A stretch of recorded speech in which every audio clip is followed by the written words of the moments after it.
so I'm got a phone call last night from Dan Lowe, who said he's taking a trip to an undisclosed location in the Uintas, but it happens to be not far from Moon Lake, where we're going to be having the rendezvous here August 6th and 7th, 2021. And I've heard about this place. Dan says we're going to go today, and I've always wanted to go there because it's intrigued me, and I think I may even have a Spanish map to this area. But some of the stories are unbelievable and hard to believe. But what are some of these stories, Dan? Because if this stuff's real, I want to see it for myself, and tell me what the stories are and what your opinion is on them. The story that brought my interest to this one, I'd heard several different stories in the past about strange happenings at this place or around it. I can't quite say what this is, but it's an unusual feature, geological feature in the Uintas, and all the stories seem to be centralized around this location, and some of them at that location. The one that caught my attention, and I talked to him last night to make sure he didn't mind me talking about his experience. A friend of mine, whom will remain nameless, him and his nephew were following up on one of the previous stories I mentioned, and they decided to go up to this feature, and took his nephew with him, and they decided to hike into it two different ways. His nephew took the high route up the ridge, and the other one hiked in from below and then was going to hike straight up to it. After they had separated, my friend heard a couple of gunshots, and he thought, what the hell is my nephew doing? And so he decided to best get his butt up there and see what was going on. So he hikes up there, and his nephew's standing in the pathway. There's no trail. He was standing in the pathway heading up to the entrance of this odd feature. And he said, what are you doing? He said, let's get going. Daylight's burning. And his nephew responds with, we're not going anywhere. And he says, what are you talking about? And he says, look. And he looked up ahead of him, and he says there was a big raptor-type bird standing in the middle of the pathway. Said it was standing about 3.5 feet tall. He says the odd thing about it is that it had feathers sticking up off the top of his head, the head, that was like a horned owl. And he says, well, shoot the damn thing. He says, I just put 2 slugs into him. He says, give me that gun. Takes the gun away from him, puts 6 rounds into that bird, and it doesn't move. So he says, well, let's just go around it. So they tried going around to the right, and the bird hops from one rock to another and blocks their way. So they try to go to the left, same thing. At one point, his nephew grabs a stick, a long stick, and goes up and pokes the bird with it. And the bird reaches up with one of its talons and tears the stick out of his hand, throws it off to the side. I know this sounds pretty incredible. I still struggle with it a little bit. But after that, they decided they best just head back down the path. While they were up there, they heard a noise that he described as a table saw binding up on wood. And of course, the first thing I think of is a cat call, but who knows? Now, the story that they were following up on, which is preceded by another story, is there was a guy ex-military, who went up to check out a previous story. And apparently he was looking for a cave, and he ended up at this odd feature. And he found a cave. The only way he could get into it was to descend from above with the rope. And so he did so, threw the rope over the edge, climbed down, swung back and forth until he got into this cave. While he was in that cave, he found a bone that looked to be human, so he grabbed it. He never would elaborate on what was in the cave. He just said there's some very strange things in there. He ended up taking that bone to an anthropologist, I believe it was, and they found a musket ball in the bone. He says when he jumped out of the cave to grab the rope, he said something strange happened. He said the rope just went as stiff as a pipe. And didn't describe it much more than that, other than he climbed out. And while he was there, and I don't know if it was before he went to the cave or after, but when he was going into the entrance of this odd feature, he said he noticed up on the left side deer heads decomposed at different periods of times that had been thrown up on the ledges. And he mentioned hearing the same sound that was heard by the previous individual. Described it very similar. While he was there and was inside this feature, something started throwing rocks at him. At first he thought the rocks were just kind of rolling down off the hill for whatever reason, but after having several of these rocks come flying out of the bushes at him, from what I understand he was by himself. At one point, while he was in there, he saw footprints that he believed might belong to a creature that he didn't even believe in, Bigfoot. But in the end of his story, he said, he says, I've been to Afghanistan. I was there in Desert Storm. And he says, and those places didn't scare me. He says, this place scared the hell out of me. Really? And I don't want to go back. Now, the story that he was following up on, if my information's correct, was, I think it was back in the 50s. A prospector was in that area and saw this strange feature as a good place to do some prospecting. So he made his way in.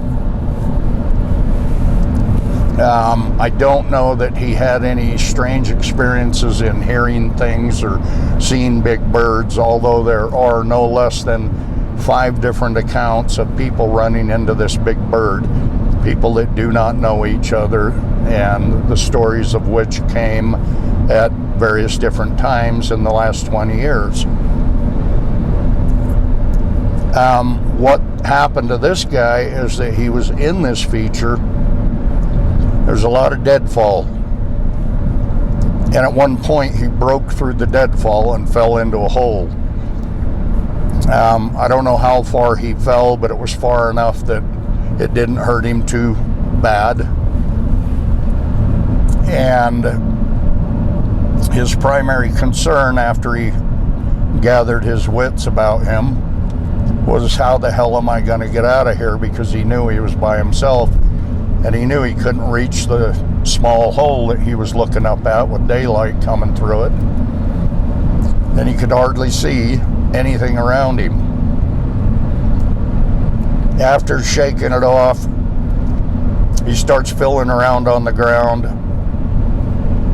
and picks up something that he's described as being Spanish armor. That's what he said it felt like. He couldn't really see it, but he presumed it to be Spanish armor, and he puts it down, and he's feeling around again, and he picks up something that's quite heavy that he called a bar. He doesn't know if it was a bar of silver, gold, lead, copper. He puts it back down, turns his attention on how the hell he's going to get out of there again, and he looks up at the hole, and there's a dang rope dangling down through the hole. So he wastes no time, grabs the rope, and starts shimmying out. And when he gets up and out and looks up, there's an Indian standing there with his arms folded. And the Indian says, "Damn good thing I seen you come in here." He says, "or you would have never left." He says, "and if you ever come back here again, you will never leave." And that was the end of that. Do you know about the time of year that was at, or? All I know is that I think that was in the 50s. Okay. Then after hearing these stories, and after the last one, which came from my friend, which happened to him personally about 7 years ago, maybe 8, I had another friend call me, and he told me, he says, "You're not going to believe this." See, I had told him about these stories. He says, "You're not going to believe this." And I says, "What?" And he says, "I got a buddy that hunts up there every year, and he knows this feature quite well. And one day when they were up there hunting, he's going up the ridge heading towards this feature. Wish I could come up with a better word to describe it, but I can't." And he sees a deer up standing right next to the top of this feature, and he's thinking that this is going to be a good one to shoot. And so he's getting ready to shoot, and all of a sudden the deer starts walking towards the north along the rim of this feature, and he takes a shot, doesn't know whether he hit it or not. It starts running, and there's some ledges over on the north side of this feature. And sorry, I'm trying to pay attention to my driving also. Yeah, don't get us in a wreck, don't get us killed. Oh, come on. You're no fun. And the deer takes off on a dead run to the north. It's heading right for the ledges, and just before it gets to the ledges, he shoots again. He's pretty sure he's hit it, but instead of hiking up to this feature where he saw the deer, he had to go around it on the west side in order to get to below the ledges where he figured the deer would be laying. And he gets down there. Sure enough, the deer's laying down there, deader than a doornail. And he goes over, and he's got someone with him. He starts gutting out the deer. And next thing you know, rocks come flying down from the entrance of this feature. And at first he figures that the deer had knocked some rocks loose and they were coming down off the ledges. And after kind of watching where they were coming from while they're trying to get this deer cleaned out, they could see the rocks come flying out of the trees. And they decide they best get this deer and drag it down the hill a bit further and get away from this. And so they do, and there's some ledges down a little bit further and to the northwest, but far from the bottom of the canyon that they're in. And the whole time they're pulling this deer down to a lower location, something's following them in the bushes just up above them, and they can hear some growling. He didn't describe the growl, just said it was growling. And every once in a while a rock would come flying out of the bushes. And so they decided to drag this deer all the way down to the bottom. And once they got down to the bottom, it all quit. out of the feature. Yeah, away from the feature. This guy was never in it. So I don't know what to make of that. I don't think that one was a big bird. But I've had two people go up there since. One guy went up specifically to find the possibility of where this hole was, and we're pretty sure that we know about where it's at within a maybe 20-foot circle, but it's very heavily covered with deadfall. And the other guy that went up there went up to fly a drone over it. He couldn't get his drone to work, so he said to hell with it and just decided to go walk it over to it and go hike through it. And this guy, he's pretty gutsy. You know who he is. And I mean, this guy, he'll go hiking anywhere up in the Uintas by himself. And I'm sorry, I'd never do that. Okay, I'm a chicken shit, I guess. I gotta have someone with me, or I gotta have my best friend strapped to my side. But he said the only odd thing that he noticed when he was there is that up at the top of the feature was a bunch of turkey buzzards in the tree. And he says that's odd because usually if someone comes around, the turkey buzzards will fly off and, you know, start circling. He says they were not afraid of him at all. And it was almost as if they were waiting and knew that something was coming to eat. But that's about it. So we're heading up there today. I wish we had some LiDAR. I don't know how well LiDAR would work in this particular situation, but I guess it depends on the density of the wood. But because of the type of feature it is, we know where the hole has to be. And so we're going to go up and do some stomping around in the deadfall, and hopefully someone will fall through. Hopefully somebody falls through and Bigfoot or the big and doesn't get hurt. Doesn't get us. I've heard of this area for quite a while. Have you ever heard any of those stories? I have. I've heard some of them stories, not exactly the ones you're talking about, but I've heard some of them.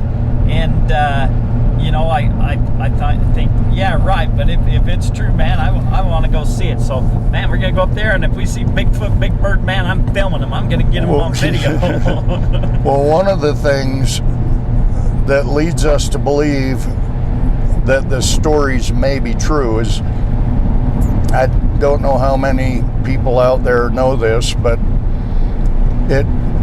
it's very close to a heavily Spanish mined area, okay? And that's what I was telling you. I have a Spanish map that closely resembles this feature.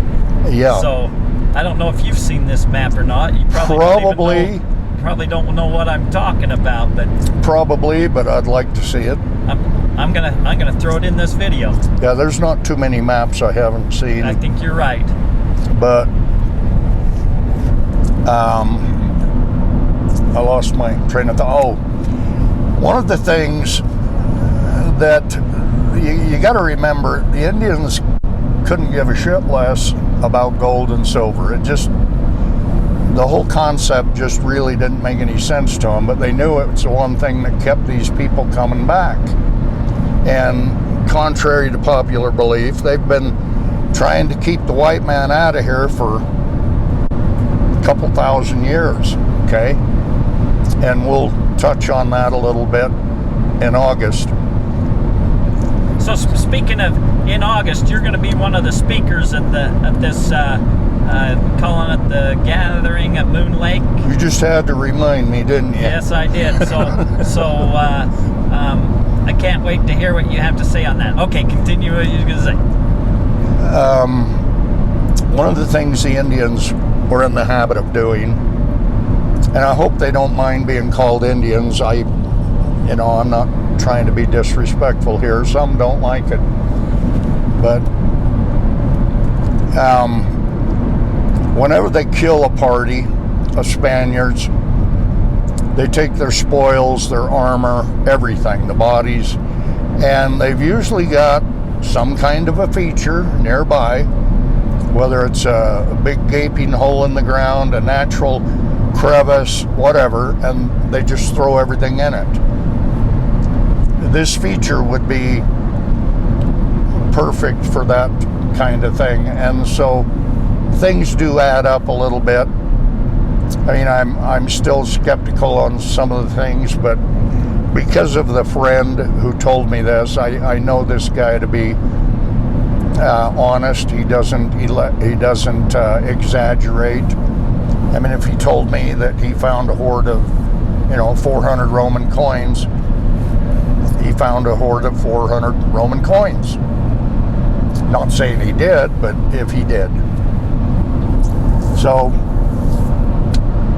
anyway, can't think of much more to say on it. I want to say something. So, Okay. these big birds, you've got the stories of back in the late 1800s out in Arizona, these ranchers shooting and bringing down a pterodactyl, and you think, well, maybe, that's kind of a far-fetched deal, but maybe in the 1800s there was a few pterodactyls still roaming around. The Indian had stories of big birds coming and swooping down and gathering up their kids and flying them off and stuff like that. Well, just a few years ago, there was a story out on Antelope Island where these kids was out there camping, and in the middle of the night, man, they seen a huge bird that kind of resembled like a pterodactyl in the middle of the night. So it was a full moon night, and they could kind of see it, and so who knows? I'm a skeptic, but if it's there, man, I want to see it. We're gonna video it. We're gonna go there and video it. One of the biggest reasons why I think people are skeptical about those things, and by all rights they should be, but 9 times out of 10, when the academics are fighting against or trying to disprove a given thing, it actually causes me to wonder, why are they hammering this so hard? Why are they trying to shove this under the rug? I'm not saying that somebody's seen a pterodactyl, but it's possible, okay? I mean, anything's possible. Today's day and age, with as many people as they are and as few sightings of something like that, it's real easy to be a skeptic, and I'm a skeptic, so. Well, I gotta have some pretty good source material in order to buy into the BS. So, I told you earlier this morning, that one thing you can count on, if I tell you that this is what I saw, or this is what I know, or this is the way I believe something was, by all means, take it with a grain of salt. But I can guarantee you, I have a damn good reason for telling it. And it's based upon the source material. And I've been like that for as long as I can remember, and mainly because I am a damn skeptic. And with that said, Dan, that's a wrap, except for if we see a big bird, or Bigfoot, man, I'm videoing it. I'll throw that in here anyway, a little bit of our trip up there. And for anybody that wants to, don't know who you are, you've got your own blog that you put out some great content. It's Scariest.com. Yeah, Scariest.com, and books for sale. Right now we're gearing up for another trip into Mexico. That might be an interesting story. We have a team that just got back, about a month ago, and it went as expected. It's one of them sites we had to get out of the way. We knew it wasn't going to be easy, and it wasn't.